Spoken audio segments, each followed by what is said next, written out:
ಮಾಗಡಿ ಪಟ್ಟಣದ ಶ್ರೀ ಕೋಟೆಮಾರಮ್ಮ ದೇವಿಯ 8ನೇ ವರ್ಷದ ನವರಾತ್ರಿ ಉತ್ಸವದ ಪ್ರಯುಕ್ತ ಮಾಗಡಿ ದಸರಾ ಹಬ್ಬಕ್ಕೆ ಇಂದಿನಿಂದ ಚಾಲನೆ ನೀಡಲಾಯಿತು.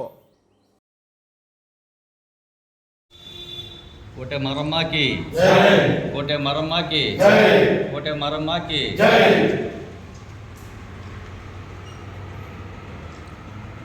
ಇವತ್ತು 8ನೇ ವರ್ಷದ ನವರಾತ್ರಿ ಉತ್ಸವದ ಕಾರ್ಡ್ನ ಬಿಡುಗಡೆಗೊಳಿಸ್ತಾ ಇದ್ವಿ.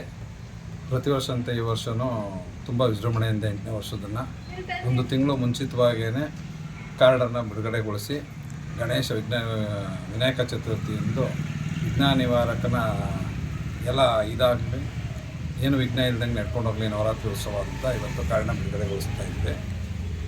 ಮಾಗಡಿ ಜನತೆ ನಮಗೆ ಜೊತೆಯಾಗಿ ನಿಂತ್ಕೊಂಡು 8ನೇ ವರ್ಷದ ನವರಾತ್ರಿ ಉತ್ಸವನ ತುಂಬ ಸುಸೂತ್ರವಾಗಿ ನಡೆಸ್ಕೊಂಡು ಹೋಗಂಗೆ ಸಹಕಾರ ಕೊಡಲಿ ಅಂತ ಅವರಲ್ಲಿ ಕೇಳ್ಕೊತೀವಿ. ಆಮೇಲೆ 9 ದಿನ ನವರಾತ್ರಿದು ಪೂಜೆ ಇರುತ್ತೆ. ಪೂಜೆ ಮಾಡಿಸೋವಂಥ ಭಕ್ತಾದಿಗಳು ತಾಯಿ ಕೃಪೆಗೆ ಪಾತ್ರರಾಗಬೇಕು ಅಂತ ಪ್ರತಿದಿನ ಯಾರಾದರೂ ಇದ್ದರೆ ಅವರು ಬಂದು ಇಲ್ಲಿ ನೋಂದಾಯಿಸ್ಕೊಂಡು ನಮ್ಮನ್ನು ಮತ್ತು ನಮ್ಮ ಅರ್ಚಕರನ್ನು ಸಂಪರ್ಕಿಸಬೇಕಾಗಿ ಕೇಳ್ಕೊತೀವಿ.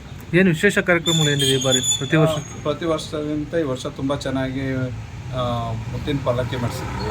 ತುಂಬ ಚೆನ್ನಾಗಿದೆ. ಅಂಬಾರಿ, ಆಮೇಲೆ ಡೊಂಕುಂಟ, ಆಮೇಲೆ ಕೇರಳದ ವಿವಿಧ ಮನೋರಂಜನಾ ತಂಡಗಳಿಂದ ಮೆರವಣಿಗೆಯಲ್ಲಿ ಸಾಂಸ್ಕೃತಿಕ ಕಾರ್ಯಕ್ರಮಗಳನ್ನು ಮೆರವಣಿಗೆ ಮಾಡ್ತೀವಿ.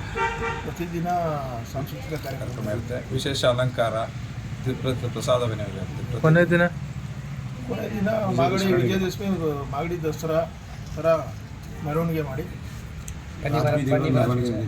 ಮುಖ್ಯ ಅತಿಥಿಗಳು ಯಾರನ್ನ? ಎಲ್ಲರೂ ಮುಖ್ಯ ಅತಿಥಿಗಳು ಸರ್. ಎಲ್ರಿಗೂ ಮುಕ್ತವಾದ ಆಹ್ವಾನ. ದೇವಿ ಭಕ್ತರು ಯಾರು ಎಲ್ಲ ಮುಖ್ಯ ಆಹ್ವಾನ ಇತ್ತು. ಕೆಂಪೇಗೌಡರ ಕಾಲದ ಆರಾಧ್ಯ ದೇವತೆ ಆಗಿರೋದ್ರಿಂದ